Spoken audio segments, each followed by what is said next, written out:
folks, and welcome to another episode of Technicational. Now, today we're going to do the full review of the LG G4. It's long overdue, and I have to say, people, the phone already came to our market late, so I'm just going to do this review. I am so tired of people seeing me in the G4 shirt and like, hey, why are you wearing a G4 shirt? And the G5 is already out almost 3 months now. Yeah, I know that. It's just that we can't buy it out here. Ha, I'm so tired of that joke. So let's run through some specs. The LG G4 has a Quad HD screen. It has an 8 megapixel camera at the front. It has a headphone jack at the bottom, and you also have a USB charging port. Your mic is at the bottom of the phone as well. At the top, you have a noise cancellation mic, and you have an IR blaster. IR blaster? I don't really remember seeing a smartphone this year with an IR blaster. Cool. At the back, you have a 16 megapixel camera, volume up button, volume down button, the power button. You have a flash and a laser autofocus. Laser autofocus, okay. And there's no buttons on the side of the phone, which is a pretty new thing to get accustomed to. It is kind of weird that you keep feeling for buttons at the side and can't find them. Anyhow, the processor in this is a Snapdragon 808 processor, and you get 3 gigs of RAM and 32 gigs of storage space, which some is used for the OS and pre-installed stuff. The good thing is you don't get a lot of junk on the phone. It's pretty much stock Android. Nice. So let's look at some design features of the LG G4, which is, I have to say, this phone is pretty unique when it comes to design. First of all, the back is supposed to be leather, although it doesn't feel like that. It still feels kind of plasticky, but this is the leather back version, which this is supposed to be stitching for the leather, which is, well, it feels good in the hand, I have to say that. Now, the design, it is very, very comfortable to use the power button and the volume up and down button at the back. It's just natural when you hold the phone in your hand. You can touch the volume buttons at the back and the power button. But the problem is most phones have the power button at the sides, especially for Android. The power button and the volume buttons are at the side of the phone, and you keep reaching for a power button and a volume button at the side, just to remember that, hey, the one finger can actually touch all buttons at the back of the phone. After a couple of weeks, you'll get used to it, and trust me, you won't want to go back.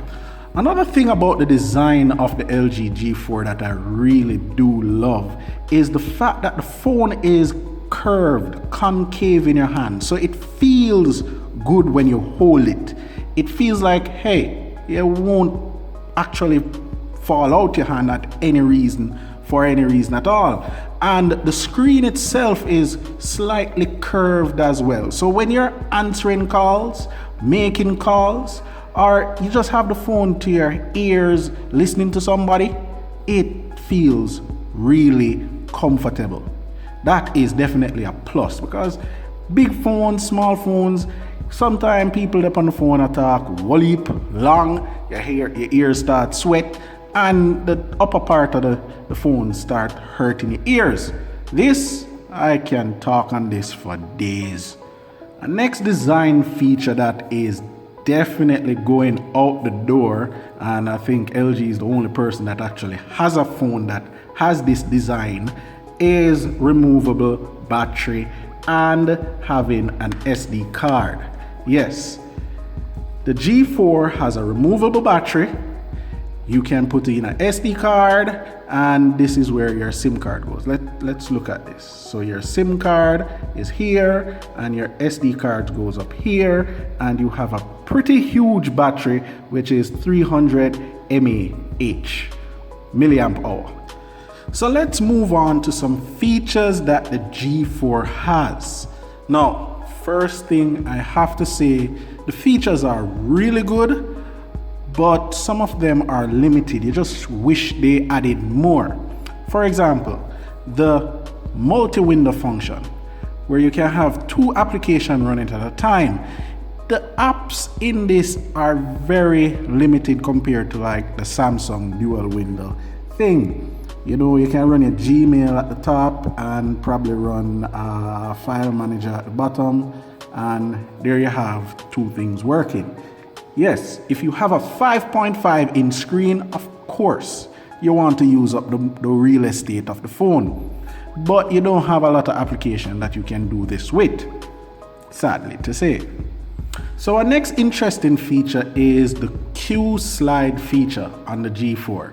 So once you activate the Q slide, you get a list of applications that can actually be used in the Q slide app. Once you click on it, it comes in a pop-up window and you can resize this application over whatever you're doing, and you can actually use it.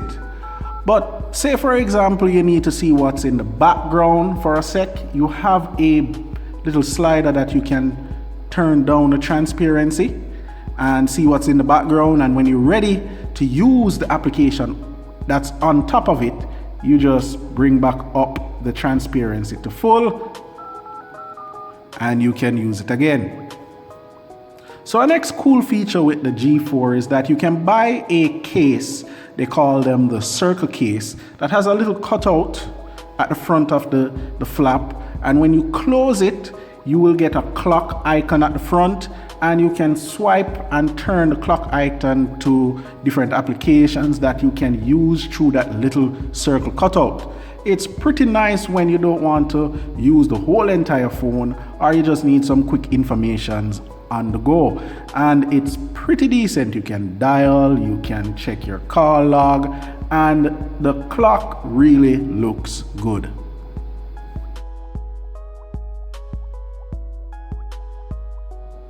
While we're still on feature, I have to say you have some quick launch button combination at the back.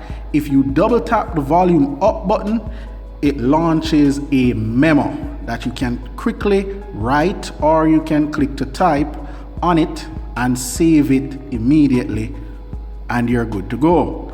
If you double press the volume down, it takes a quick picture when it comes up.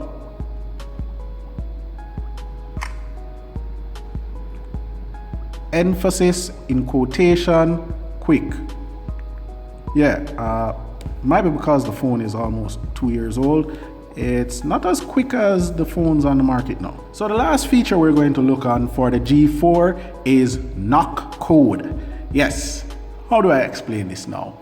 Okay, so the G4 doesn't use a fingerprint scanner or retina scanner like the 950 XL. What it does is it recognizes pattern, double taps, patterns, how you touch the screen, how hard you touch the screen, and it will do it in a code fashion that only you will know. So you can go, I am the boss in my house, and it will unlock. Now, how good is this? I am not using it, so that explains everything, right? Cool. Okay folks, let's move right into performance. So the G4 has a 3 gig of RAM, and it also has 32 gigs of storage, which is pretty nice. You have an SD card function that you can use. You can put 64 gigs in there. But how does it perform on a daily basis? Now I have to say, it is surprising. The Snapdragon 808 in this doesn't run hot. Phone doesn't run hot unless you have the screen on for a pretty long time on high brightness. The screen probably get a little bit warm, but that's about it, nothing else. The phone doesn't slow down. Every game that I throw at it works, but you know, we can't take our word for it. We have to run a benchmark. So let's run a benchmark and see what we get.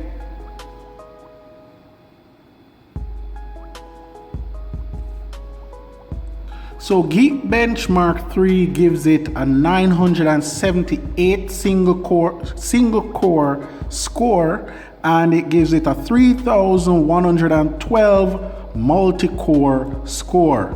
Now, how does that stack up? in this day and age. So for single core, my device is up here, and the Nexus 9 is killing it. The S6 is killing it. The Motorola Nexus 6 is killing it. The OnePlus 2 is killing it. The only thing that it's actually above is the Galaxy S5 and the OnePlus 1.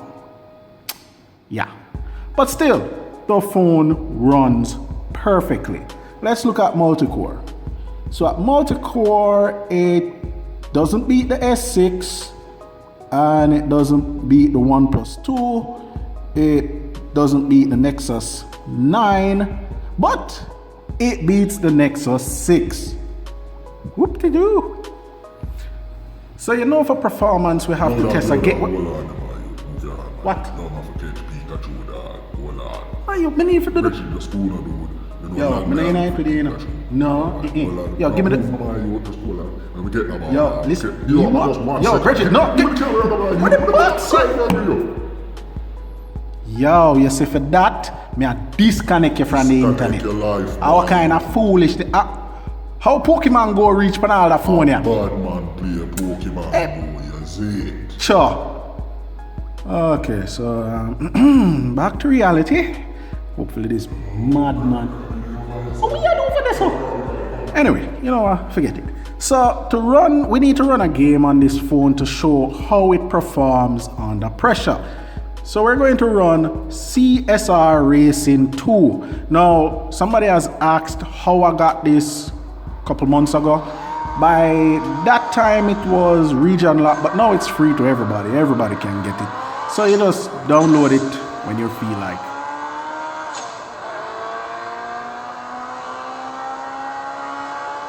As you can see, the phone doesn't slow down one bit on this high intensity graphics game. It just runs smooth, no problem whatsoever. And even if you come out the game and go to something else to use it, the phone doesn't hitch whatsoever. So here we're playing Breakneck, and as we have right here, we have the GameSir controller, which actually works with the G4 pretty well. Yep. So let's start this. Yeah. Woo.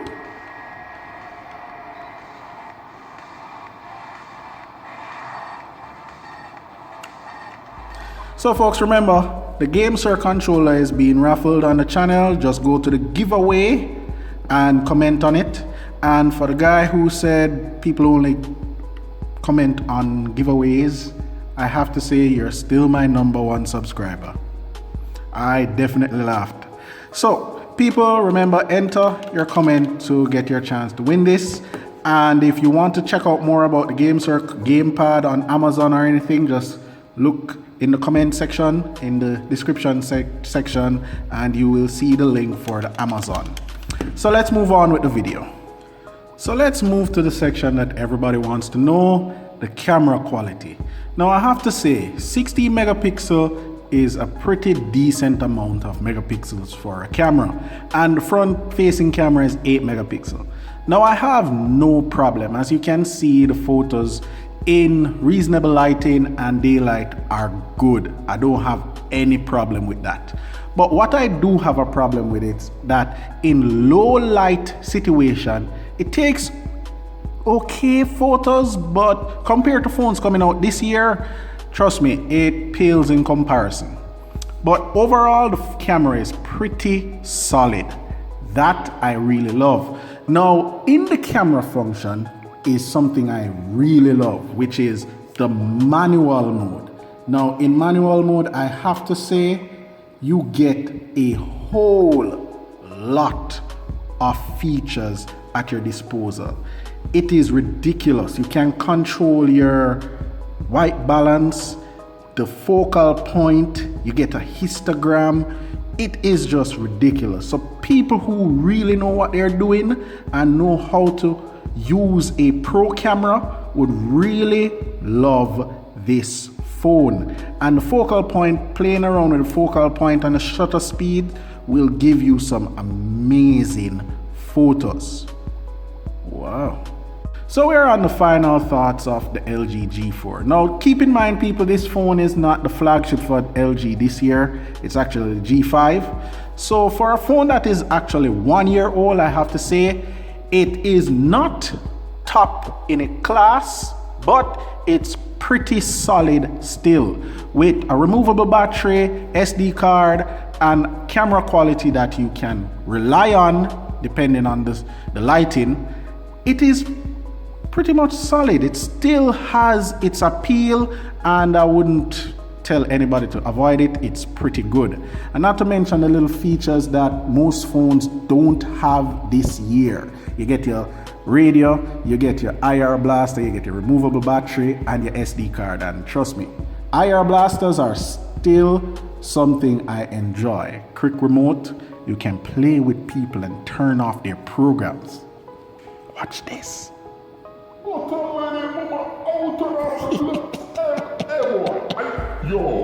So folks, thanks for watching. This has been my full review of the LG G4, and people, continue to subscribe. It really helps me, and if you want to do a thumbs up, it's pretty helpful as well.